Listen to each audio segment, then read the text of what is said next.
OSSC तरफରୁ ଓଡ଼ିଶାର ସମସ୍ତ student ମାନଙ୍କ ପାଇଁ ଆସିଲା ନିଯୁକ୍ତି। ଯେଉଁମାନେ କି ପ୍ରଥମ ଥର ଆସିଛନ୍ତି ଆମ ଚ୍ୟାନେଲକୁ ସବସ୍କ୍ରାଇବ୍ କରିଦିଅନ୍ତୁ, ଲାଇକ୍ କରନ୍ତୁ, ନିଶ୍ଚିତ ଭାବରେ କମେଣ୍ଟ କରିବାକୁ ଭୁଲିବେ ନାହିଁ। ଓଏସଏସସି ତରଫରୁ ଯେଉଁ ପୋଷ୍ଟଟି ଆସିଛି ସେଇଟା ଓଡ଼ିଶାର ସମସ୍ତ ଇନ୍ସପେକ୍ଟର ପୋଷ୍ଟ ଡିପାର୍ଟମେଣ୍ଟ ତରଫରୁ ଆପଣମାନେ ଏଥିରେ ଆପ୍ଲାଏ କରିପାରିବେ। ଏହି ଡିପାର୍ଟମେଣ୍ଟ ଅଫିସିଆଲ ୱେବସାଇଟ୍ ତରଫରୁ ଆସିଛି। ଏହି ୱେବସାଇଟ୍ରେ ଆପଣମାନେ ଦେଖିପାରୁଥିବେ ଅନଲାଇନ୍ ରେଜିଷ୍ଟ୍ରେସନ୍ 25 ତାରିଖ ନଭେମ୍ବରରୁ ଷ୍ଟାର୍ଟିଂ ହୋଇଛି।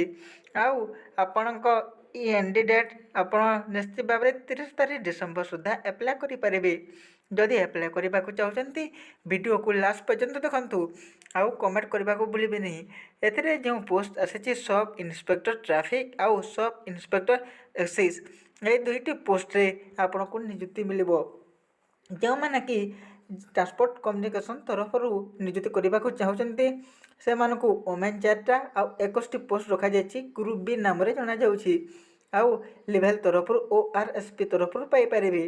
ଇନ୍ସପେକ୍ଟର ଏକ୍ସାଇଜ୍ ତରଫରୁ ଯେଉଁ କମିଶନର ଓଡ଼ିଶା କଟକ ତରଫରୁ ଆପଣମାନେ ନିଯୁକ୍ତି କରିବେ ସେଟା ଲେଭେଲ୍ ଗ୍ରୁପ୍ ସି ତରଫରୁ ଆପଣମାନେ ଆପ୍ଲାଏ କରିପାରିବେ। ଏହି ଦୁଇଟି ପୋଷ୍ଟକୁ ଆପଣମାନେ ନିଶ୍ଚିତ ଭାବରେ ଆପ୍ଲାଏ କରିପାରିବେ। ତ କେଉଁମାନେ ଏହି ପୋଷ୍ଟକୁ ଆପ୍ଲାଏ କରିପାରିବେ ଆଉ କ'ଣ ଡକୁମେଣ୍ଟସ୍ ଲାଗିବ ସେ ବିଷୟରେ ଦେଖିବା। ଏଥିରେ ଯେଉଁ ଇନ୍ସପେକ୍ଟର ଟ୍ରାଫିକ୍ ପୋଷ୍ଟଟି ଅଛି UR, SCBC, ST, X serviceman, PWMI ଏଥିରେ ସମସ୍ତ ସ୍ପୋର୍ଟ ପିଲାମାନେ ମଧ୍ୟ ଆପ୍ଲାଏ କରିପାରିବେ। ଆପ୍ଲାଏ କରିବା ପାଇଁ ହେଲେ ଆପଣଙ୍କୁ ଦେଖିପାରୁଥିବେ ପୋଷ୍ଟରେ କେଉଁ ବିଭାଗରେ କେତେ ପୋଷ୍ଟ ରଖାଯାଇଛି। ଏଥିରେ ହ୍ୟାଣ୍ଡିକ୍ୟାପ୍ ମାନଙ୍କ ପାଇଁ କୌଣସି ପୋଷ୍ଟ ମଗାଯାଏ ନାହିଁ, ସେମାନେ ଆପ୍ଲାଏ କରିପାରିବେ ନାହିଁ। ଯଦି ଆପ୍ଲାଏ କରୁଛନ୍ତି ତ ଆପଣଙ୍କ ଏଲିଜିବିଲିଟି ଦେଖନ୍ତୁ। ଏଥିରେ ଯେଉଁ ରଖାଯାଇଛି ମିଡ଼ିଲ୍ କ୍ଲାସ୍ ଏକ୍ଜାମିନେସନ୍ ତରଫରୁ ସବଜେକ୍ଟର ଯେଉଁ HSC ଏକ୍ଜାମିନେସନ୍ ଅଛି ସେଇଟାକୁ ପାସ୍ କରିଥିବେ। VI ତରଫରୁ ଆପଣଙ୍କୁ କ୍ୱାଲିଫାଇ କରିଥିବା ଆଉ ମିଡ଼ିଲ୍ର ସମସ୍ତ ଓଡ଼ିଶା ଗଭର୍ଣ୍ଣମେଣ୍ଟ ତରଫରୁ ସ୍କୁଲ ଏଜୁକେସନର ଷ୍ଟୁଡେଣ୍ଟମାନେ ଏହି ପୋଷ୍ଟକୁ ଆପ୍ଲାଏ କରିପାରିବେ।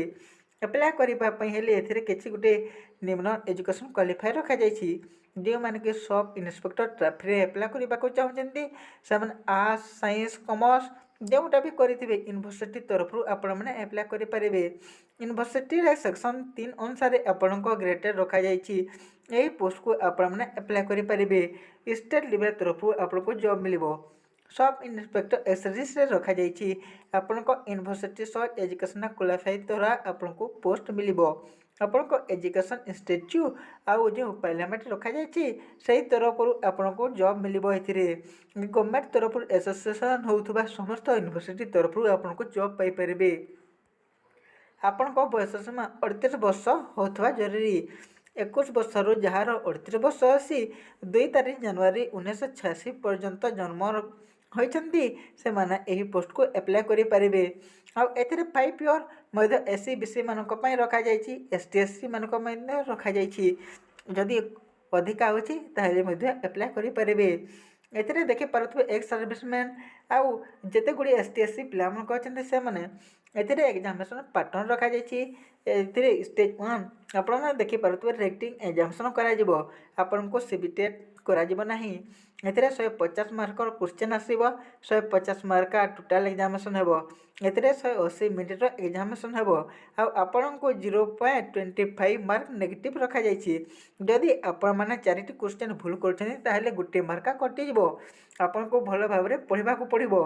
ଆଉ ଆପଣଙ୍କ ଫିଜିକାଲ୍ ଇନଷ୍ଟ୍ରୁମେଣ୍ଟ ରଖାଯାଇଛି ଆଉ ସାର୍ଟିଫିକେଟ୍ ଭେରିଫିକେସନ୍ ରଖାଯାଇଛି। ଫିଜିକାଲରେ ଆପଣମାନଙ୍କୁ ଯେଉଁ PET PM ଟେଷ୍ଟ କରାଯିବ, ଚେଷ୍ଟ, ହାଇଟ୍, ରନର୍ ଏସବୁ ଗୁଡ଼ିକୁ ଭେରିଫାଏ କରାଯିବ। ତାପରେ ଆପଣଙ୍କ ସାର୍ଟିଫିକେଟ୍ ଭେରିଫାଏ କରାଯିବ। ତାପରେ ଆପଣମାନେ ଦେଖିପାରୁଥିବେ ଏଥିରେ କ୍ୟାଣ୍ଡିଡେଟ୍ ୟୁନିଭର୍ସିଟି ତରଫରୁ ଯେଉଁ କନସିଡରେସନ୍ ସାର୍ଟିଫିକେଟ୍ ଏକ୍ଜାମିନେସନ୍ ରଖାଯାଇଛି ସେଇଟାକୁ PG ଡିପାର୍ଟମେଣ୍ଟ ତରଫରୁ ଆପ୍ଲାଏ କରିପାରିବେ। ଆଉ ଏଥିରେ ସିଲାବସ୍ ମଧ୍ୟ ରଖାଯାଇଛି ଏକ୍ଜାମ୍ ତରଫରୁ। ଜେନେରାଲ୍ ଇଂଲିଶ, ଓଡ଼ିଆ ଲାଙ୍ଗୁଏଜ୍, ଆଉ ଜେନେରାଲ୍ ଷ୍ଟଡିଜ୍, ଜେନେରାଲ୍ର ସମସ୍ତ ଡେଭଲପମେଣ୍ଟ କରିପାରୁଥିବା ଏହିସବୁ ସିଲାବସ୍କୁ ଆପଣମାନେ ଆପ୍ଲାଏ କରିପାରିବେ।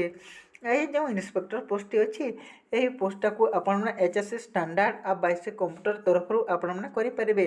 କାଟେଗୋରୀ ମଧ୍ୟରେ ଜେନେରାଲ୍ SC/BC ମାନଙ୍କ ପାଇଁ ହାଇଟ୍ ରଖାଯାଇଛି। ଏଥିରେ ହାଇଟ୍ଟାକୁ ଆପଣମାନେ ଦେଖିପାରୁଥିବେ। ଯେଉଁମାନେ କି SC/BC ଅଛନ୍ତି 160 ସେଣ୍ଟିମିଟର ହାଇଟ୍, 55 ୱେଟ୍ ଆଉ ତାଙ୍କର ଏକ୍ସପେକ୍ଟେड 79 ସେଣ୍ଟିମିଟର ଆଉ ଏକ୍ସେଣ୍ଟ୍ରିକ୍ ଚେଷ୍ଟ 84 ସେଣ୍ଟିମିଟର ରହିଥିବା। ଏଥିରେ ଓମେନ୍ ମାନଙ୍କ ମଧ୍ୟ ପାଇଁ ରଖାଯାଇ ନାହିଁ। ଆପଣ ଦେଖିପାରୁଥିବେ ଓମେନ୍ ଆଉ ପିଲାମାନଙ୍କ ପାଇଁ ଯେତେ ଗୁଡ଼ିଏ ପୋଷ୍ଟ ରଖାଯାଇଛି ସେହି ହିସାବରେ ଆପଣଙ୍କୁ ସିଲେକ୍ସନ୍ କରାଯିବ। ଫିଜିକାଲ୍ ତରଫରୁ ଆପଣଙ୍କ ସେସନ୍ ହେଲେ ଆପଣଙ୍କୁ କ୍ୱାଲିଫାଏ କରାଯିବ ସାର୍ଟିଫିକେଟ୍ ତରଫରୁ। ଏଥିରେ ଯେଉଁ କାଟେଗୋରୀ ରଖାଯାଇଛି ରନ୍ 1.6 କିଲୋମିଟର 8 ମିନିଟ୍ରେ ରନ୍ କରିପାରୁଥିବେ। ଲଙ୍ଗ୍ ଜମ୍ପ ଆପଣଙ୍କୁ 3.66 ମିଟର କରିପାରୁଥିବେ। ଆଉ ଯେଉଁମାନେ କି ଓମେନ୍ ଅଛନ୍ତି ସେମାନଙ୍କ ପାଇଁ 1.66 କିଲୋମିଟର ଦ୍ୱାରା 10 ମିନିଟ୍ 20 ସେକେଣ୍ଡରେ କରିପାରିବେ।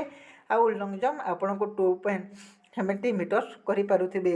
ମେନ୍ ଆଉ ୱିଜେଟ୍ସମାନଙ୍କ ପାଇଁ 1.6 କିଲୋମିଟର ସହିତ 8 ମିନିଟ୍ରେ ରନ୍ କରିବେ। 1.6 କିଲୋମିଟର 10 ମିନିଟ୍ରେ ଓମେନ୍ ମାନେ ରନ୍ କରିବେ।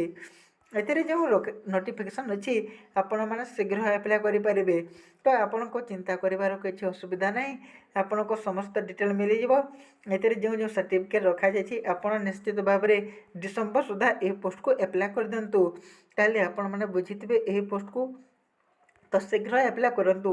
ଯେଉଁମାନେ କି ଷ୍ଟାଫ୍ ସିଲେକ୍ସନ୍ ତରଫରୁ ଏହି 2ଟି ପୋଷ୍ଟକୁ ଆପ୍ଲାଏ କରିବାକୁ ଚାହୁଁଛନ୍ତି, ଯଦି ଆପଣଙ୍କ କିଛି ଅସୁବିଧା ହେଉଛି ଏଜୁକେସନ୍ରେ ତାହେଲେ ନିଶ୍ଚିତ ଭାବରେ କମେଣ୍ଟ କରନ୍ତୁ।